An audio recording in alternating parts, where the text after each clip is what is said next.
Hello, guys. So, I recently went down a little bit of a rabbit hole. I rewatched Grave of the Fireflies, and then I also reread Mouse. And then somehow it led me to Joe Sacco's Palestine. And wow, these stories are I don't know, these stories just broke me in like completely different ways. But I oddly felt that like they all kind of fit together, that they were connected in one way or another. But before we begin, thank you guys for watching. This isn't going to be easy to really cover, but neither are the stories that we're going to be discussing. And I think that is kind of the point. Grave of the Fireflies. It is not just a sad anime, it is not just a Studio Ghibli movie made about war. It is a movie about the effects of it and the stuff that we may not see. The film opens with a boy named Seita who is dying in the train station, and that's not a spoiler, that's just how the movie starts. And then this kid is dead, alone, no context.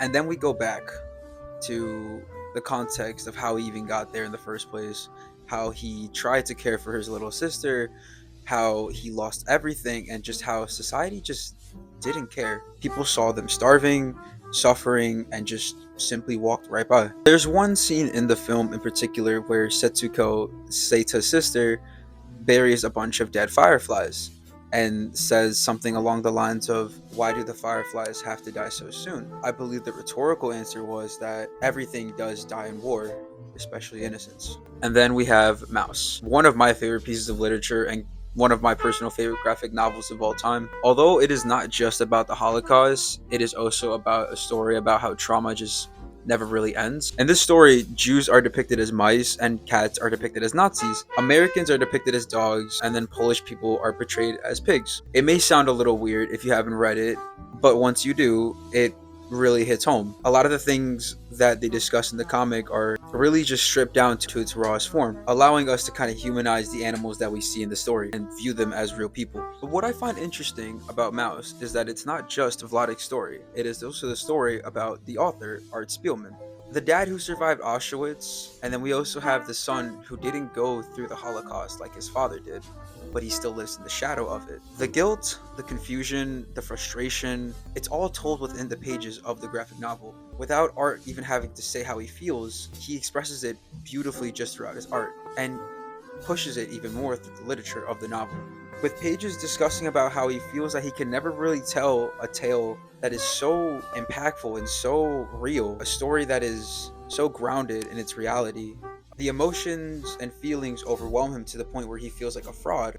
The story goes very deep. But at its core, I believe it is about how even when war ends, it doesn't truly end, it just merely changes its shape. And then there's Palestine by Joe Sacco. And let me tell you, folks, this one is not just sad, because it's more violent than Mouse or Grave of the Fireflies, though it is, but its effects of being a story told almost in real time. The story is first-hand journalism that was drawn by a guy and written by the guy who spent months interviewing Palestinians under Israeli occupation. In the novel, there are kids throwing rocks at tanks, grandmas talking about losing their homes, men showing scars from torture in Israeli occupations, and Sacco, he doesn't insert himself as a hero in the novel. He's awkward. He's constantly second guessing while all these people live like this every day. And these are the thoughts of Joe Sacco throughout the novel. And what makes this graphic novel really powerful is that it's not telling you what to think, but rather just showing you what is happening. When one group gets control of another, whether it be through controlage of food, water, guns, checkpoints, destruction, the world just looks away.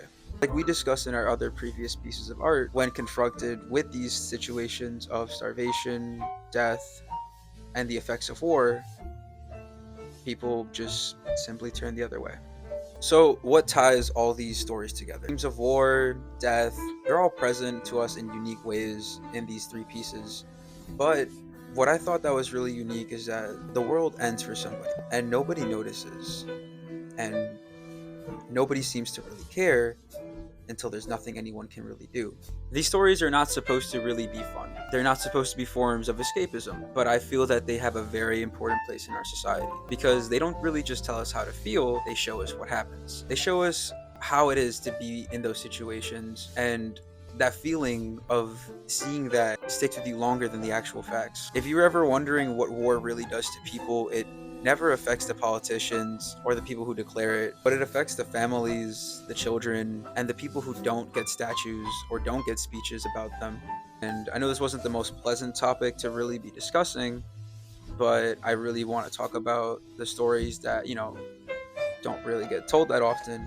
Not that these stories are not, acclaimed or anything. I think these are very, very successful pieces of artwork, um, in their own respective genres. I just felt like, that we should really bring more attention to these pieces of art, especially in our day and age that we are living in right now. But yeah, I just want to say thank you guys for watching. If you guys stuck around for this long, and like and subscribe if you guys want to. It's always appreciated. Take care, guys.